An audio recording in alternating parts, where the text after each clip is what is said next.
আসসালামু আলাইকুম এভরিওয়ান। আজকে আমরা অনেক দিন পর সবাই মিলে ঘুরতে যাচ্ছি। আমার মামা মামি বড় খালামণি আমরা সবাই মিলে আজকে ঘুরতে যাচ্ছি। আর কোথায় যাচ্ছি আমার ভিডিওটা লাস্ট পর্যন্ত দেখতে থাকুন, তাহলে বুঝতে পারবেন। তো আমরা সকাল সকাল সবাই ঝটপট করে রেডি হয়ে বেরিয়ে পড়েছি, কারণ অনেকটা পথ যেতে হবে। আর আজকে আমরা সবাই মিলে যাচ্ছি আমার আম্মুর দাদি বাসায়।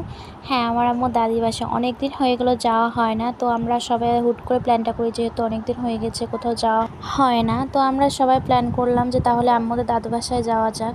তো এই তো যেমন প্ল্যান তেমন কাজ, আমরা সবাই এখন চলে যাচ্ছি। যদিও আমার আম্মুর দাদা দাদি বেঁচে নেই, তার কাকারা বেঁচে রয়েছে, ফুপিরা রয়েছে, তো তাদের সাথে দেখা করতে যাচ্ছি। আর গ্রামের রাস্তাগুলো মাশাআল্লাহ এত সুন্দর হয়, আমার কাছে খুব ভালো লাগে। আর এই তো দেখুন, আপনাদের সাথে কথা বলতে বলতে আমরা চলে এসেছি গ্রামে।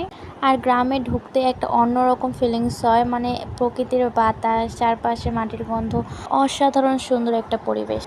তো একটু পর আমার বোন আমাকে একটা এরকম ফুল এনে দিল। আমি জানি না এই ফুলটার নাম কি, আপনারা কেউ জেনে থাকলে কমেন্টে জানাবেন।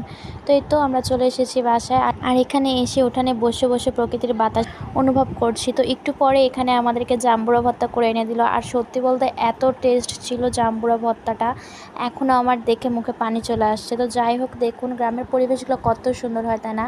কী সুন্দর আবহাওয়া, কত গাছপালা, আমার কাছে অনেক ভালো লাগে।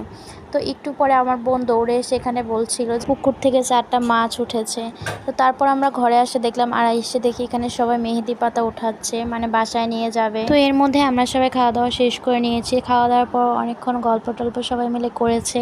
আর এখন আমাদের সময় বাসায় চলে যাওয়ার, কারণ অনেকটা দেরি হয়ে গেছে আর অনেকটা পথও যেতে হবে। আর যেতে যেতে আমাদের প্রায় রাতেই হয়ে গেছে। আর দেখুন আজকে আবহাওয়াটা এত সুন্দর ছিল যে আকাশটাও কত সুন্দর লাগছে রাতের বেলা।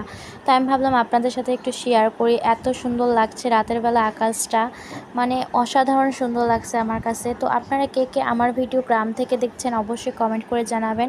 তো আজকে এই পর্যন্ত, সবাই ভালো থাকবেন, আল্লাহ হাফেজ।